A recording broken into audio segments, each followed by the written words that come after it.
कहते हैं समय किसी का एक सा नहीं रहता, समय बदलता रहता है। लेकिन बिहार में इन दिनों जो हो रहा है वह किसी से छुपा नहीं है।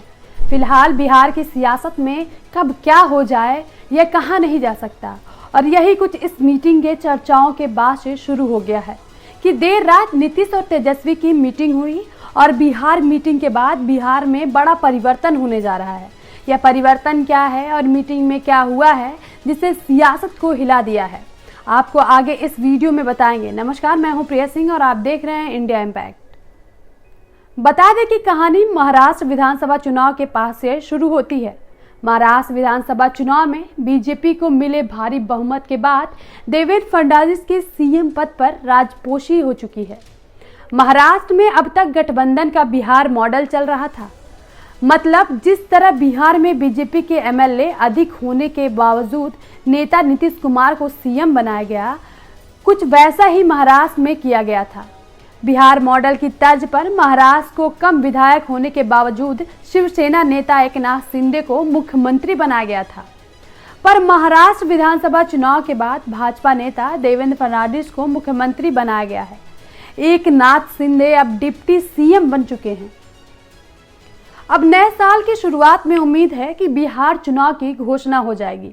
गलियारों में इस बात को लेकर तर्क वितर्क भी हो रहा है कि क्या बिहार में बीजेपी महाराष्ट्र मॉडल अपना रही है कि मुख्यमंत्री बने रहें और चुनाव के बाद फडणवीस की ताजपोशी हो गई।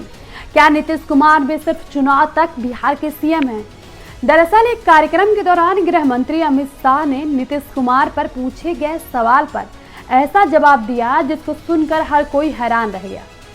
अमित शाह से पूछा गया कि बीजेपी नीतीश कुमार के नेतृत्व में चुनाव लड़ेगी या फिर महाराष्ट्र की तरह कोई भी फेस नहीं होगा, जिस पर गृह मंत्री ने जवाब देते हुए कहा कि देखिए, इस तरह का मंच पार्टी का डिसीजन लेने के लिए या बताने के लिए नहीं होता है।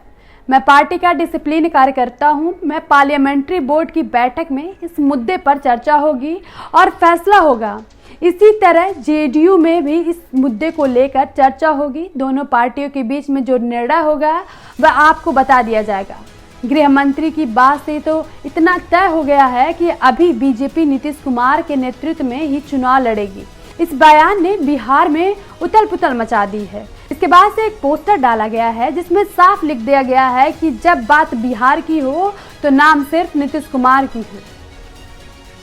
पिछले कुछ दिनों से बिहार के सीएम नीतीश कुमार मीडिया से दूरी बनाते दिख रहे हैं। पूर्व प्रधानमंत्री अटल बिहारी वाजपेयी को श्रद्धांजलि देने के मौके पर भी उन्होंने पत्रकारों से सवालों को लेकर अनसुना कर दिया। तेजस्वी यादव के बिहार सरकार पर हमले और अमित शाह द्वारा सरकार चलाने के आरोपियों के बीच नीतीश कुमार की चुप्पी चर्चा का विषय बन गई है। प्रगति यात्रा के दौरान भी वे पत्रकारों से बातचीत नहीं कर रहे हैं। पटना में पूर्व पीएम अटल बिहारी वाजपेयी को श्रद्धांजलि देने पहुंचे सीएम नीतीश कुमार मीडिया के सवालों से बचते नजर आए। मौके पर मौजूदा पत्रकारों ने उनसे बातचीत करने की कोशिश की। पत्रकारों ने कहा, सर आज अच्छा वक्त है, कुछ तो बोलिए। लेकिन नीतीश कुमार ने राज्यपाल और डिप्टी सीएम की तरफ इशारा करते हुए बिना कुछ बोले आगे बढ़ गए। तेजस्वी यादव ने बिहार सरकार पर गंभीर आरोप लगाते हुए कहा कि बिहार सरकार असल में केंद्रीय गृह मंत्री अमित शाह चला रहे हैं। इन सभी के बीच नीतीश कुमार और तेजस्वी यादव ने मीटिंग की है, जिसके बाद से राजनीतिक गलियारों में हलचल पैदा हो गया है।